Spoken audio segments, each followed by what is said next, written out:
ಆತ್ಮೀಯ ಸುಮನಸ್ಕರೆ, ಕಾರಿತಾಸ್ ಇಂಡಿಯಾ, ಭಾರತೀಯ ಕಥೋಲಿಕ ಸೇವಾ ಸಂಸ್ಥೆ ನವದೆಹಲಿ, ಕ್ರಾಸ್ ಕರ್ನಾಟಕ ಪ್ರಾಂತೀಯ ಸೇವಾ ಸಂಸ್ಥೆ ಬೆಂಗಳೂರು, ಸಿಎಂಎಸ್ಎಸ್ಎಸ್ ಸಂಸ್ಥೆ ಹಾಸನ, ಚಿಕ್ಕಮಗಳೂರು ಧರ್ಮಕ್ಷೇತ್ರದ ಪರವಾಗಿ ನಿಮ್ಮೆಲ್ಲರಿಗೂ ತಪಸ್ಸು ಕಾಲ 2025ರ ಭರವಸೆಯ ಪಯಣಕ್ಕೆ ಶುಭವನ್ನು ಹಾರೈಸುತ್ತೇನೆ. ನಮ್ಮ ಧರ್ಮಕ್ಷೇತ್ರದ ಧರ್ಮಾಧ್ಯಕ್ಷರಾದ ಪರಮ ಪೂಜ್ಯ ಡಾಕ್ಟರ್ ಟಿ ಅಂತೋಣಿ ಸ್ವಾಮಿ ಇವರ ಪರವಾಗಿ ಈ ತಪಸ್ಸು ಕಾಲ 2025ರ ಭರವಸೆಯ ಪಯಣ, ಸೇವೆಗೆ ದಾನ ಎನ್ನುವ ಈ ಪವಿತ್ರ ಸೇವಾಪರ ಅಭಿಯಾನಕ್ಕೆ ನಿಮ್ಮೆಲ್ಲರ ಪ್ರಾರ್ಥನಾ ಪೂರಿತ ತನುಮನ ಧನದ ಬೆಂಬಲವನ್ನು ಬಯಸುತ್ತೇನೆ. ತಪಸ್ಸು ಕಾಲ ಈ ಉದ್ದೇಶದಿಂದಲೇ ಒಂದು ಮಹೋತ್ಸವ. ಈ ಮಹೋತ್ಸವ ಸೇವೆಗೆ ನಮ್ಮ ಕರಗಳನ್ನು ಚಾಚುವ, ನಿರ್ಗತಿಕ, ಅಸಹಾಯಕ, ಕಡೆಗಣಿಸಲ್ಪಟ್ಟವರ, ಅಂಗವಿಕಲರ, ಮಕ್ಕಳ, ಸಮಾಜದಿಂದ ದೂರವಿಡಲ್ಪಟ್ಟವರ, ತುಳಿತಕ್ಕೊಳಪಟ್ಟವರ, ನಿರಾಸೆ ಹತಾಶೆಯಲ್ಲಿರುವ ಕಡು ಬಡವರ ಸೇವೆಗೆ ಧಾವಿಸುವ ಮಹೋತ್ಸವ. ಜಗದ್ಗುರು ಫ್ರಾನ್ಸಿಸ್ ರವರು ನುಡಿಯುತ್ತಾರೆ, ನಮಗೆ ನೀಡಿರುವ ಭರವಸೆಯ ಜ್ವಾಲೆಯನ್ನು ಮತ್ತಷ್ಟು ಪ್ರಜ್ವಲಗೊಳಿಸಿ ಪ್ರತಿಯೊಬ್ಬರೂ ಶಕ್ತಿಯುತರಾಗಿ ನಿಖರತೆಯಿಂದಲೂ ಆತ್ಮಸ್ಥೈರ್ಯದಿಂದಲೂ ಹಾಗೂ ನಂಬಿಕೆಯ ಹೃದಯದಿಂದಲೂ ಭವಿಷ್ಯದಲ್ಲಿ ದೂರದೃಷ್ಟಿಯನ್ನು ಹೊಂದಿ ಬದುಕಲು ಎಲ್ಲರಿಗೂ ಸಹಾಯ ಹಸ್ತವನ್ನು ಚಾಚಬೇಕು.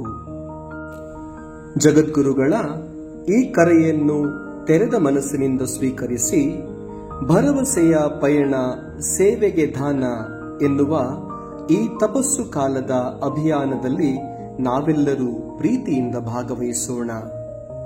ಸೇವೆ ಮಾಡಲು ಹಂಚು ಎಂಬ ಸಂದೇಶವುಳ್ಳ ಈ ಅಭಿಯಾನದಲ್ಲಿ ಭಾರತೀಯ ಕಥೋಲಿಕ ಸೇವಾ ಸಂಸ್ಥೆ ಕಾರಿತಾಸ್ ಇಂಡಿಯಾ ಈ ವರ್ಷ ಸುಮಾರು 10,000 ಅಂಗವಿಕಲರ ಬಾಳಿಗೆ ಭರವಸೆಯ ಕಿರಣಗಳಾಗಲು, ಅತಿ ಬಡತನದಲ್ಲಿರುವವರ, ಸಮಾಜದಿಂದ ಕಡೆಗಣಿಸಲ್ಪಟ್ಟಿರುವ ಸಮುದಾಯಗಳ ಬಾಳಲ್ಲಿ ಭರವಸೆಯನ್ನು ಮೂಡಿಸಲು, ಮಾನವೀಯ ಬಿಕ್ಕಟ್ಟಿನಿಂದ ಬದುಕುಳಿದವರ ಬಾಳಿಗೆ ಭರವಸೆಯನ್ನು ತುಂಬಲು ಪ್ರಾರ್ಥನೆಯೊಂದಿಗೆ ನಿಮ್ಮ ತ್ಯಾಗದ ಸಹೃದಯದ ಕಾಣಿಕೆಯನ್ನು ಬಯಸುತ್ತಿದೆ.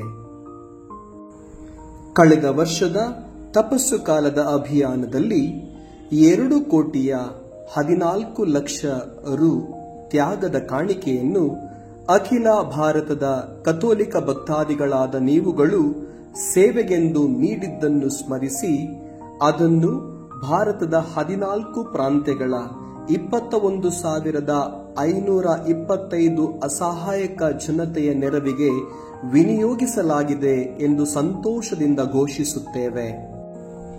ಈ ನಿಮ್ಮ ಉದಾರತೆಗೆ ಭಾರತೀಯ ಸೇವಾ ಸಂಸ್ಥೆ, ನಮ್ಮ ಪ್ರಾಂತೀಯ ಹಾಗೂ ಧರ್ಮಕ್ಷೇತ್ರದ ಸೇವಾ ಸಂಸ್ಥೆಯ ಪರವಾಗಿ ಹೃದಯಪೂರ್ವಕ ಕೃತಜ್ಞತೆಗಳನ್ನು ಸಲ್ಲಿಸುತ್ತೇವೆ. ನಮ್ಮ ಧರ್ಮಕ್ಷೇತ್ರದ ಸೇವಾ ಸಂಸ್ಥೆಯೂ ಕೂಡ ಪ್ರತಿ ವರ್ಷ ನೀವು ನೀಡಿರುವ ತ್ಯಾಗದ ಕಾಣಿಕೆಯ ಒಂದು ಭಾಗವನ್ನು ಧರ್ಮಕ್ಷೇತ್ರದ ಅಸಹಾಯಕರಿಗೆ ವಿವಿಧ ಸಂದರ್ಭಗಳಲ್ಲಿ ವಿವಿಧ ಸದುದ್ದೇಶಗಳಿಗೆ ನೀಡಿ ನಿಮ್ಮ ತ್ಯಾಗದ ಕಾಣಿಕೆಯು ಸದ್ಬಳಕೆಯಾಗುವಂತೆ ನೆರವನ್ನು ನೀಡುತ್ತಾ ಬಂದಿದೆ. ಅದಕ್ಕೆ ಸಾಕ್ಷಿ ನಮ್ಮ ಧರ್ಮಕ್ಷೇತ್ರದ ಪ್ರತಿಯೊಂದು ಧರ್ಮಕೇಂದ್ರದ ಗುರುಗಳ ಮೂಲಕ ಸಹಾಯಕ್ಕೆಂದು ಬಂದ ಅರ್ಜಿಗಳು ಹಾಗೂ ಅದಕ್ಕೆ ಸಂಸ್ಥೆ ಸಕಾಲದಲ್ಲಿ ಸ್ಪಂದಿಸಿದ ರೀತಿ. ಇಂತಿರಲು ಈ ತಪಸ್ಸು ಕಾಲ ನಮ್ಮೆಲ್ಲರನ್ನೂ ಪ್ರಭು ಯೇಸುವಿನ ಸೇವಾ ಬೋಧನೆಯನ್ನು ಕಾರ್ಯರೂಪದಲ್ಲಿ ತೋರಿಸುವಂತೆ ಮಾಡಲಿ. ಕೊನೆಗೊಳಿಸುವ ಮುನ್ನ ಭರವಸೆಯ ಪಯಣ, ಸೇವೆಗೆ ದಾನ, ಈ ತಪಸ್ಸು ಕಾಲದಲ್ಲಿಯೂ ಸರ್ವರಿಗೂ ಆಹ್ವಾನ. ಧಾರೆ ಎರೆಯಲು ನಿಮ್ಮಯ ತನು ಮನ ಧನ, ಈ ಮೂಲಕ ಮಾಡೋಣ ದುಃಖ ನೋವಿನ ಶಮನ. ಪ್ರಭು ಹರಸುವರು ನಮ್ಮೆಲ್ಲರ ಸುಮನ. ಬನ್ನಿ ಸಾಗೋಣ ಸಮಗ್ರ ಬದಲಾವಣೆಯ ಹಾದಿಯೆಡೆಗೆ.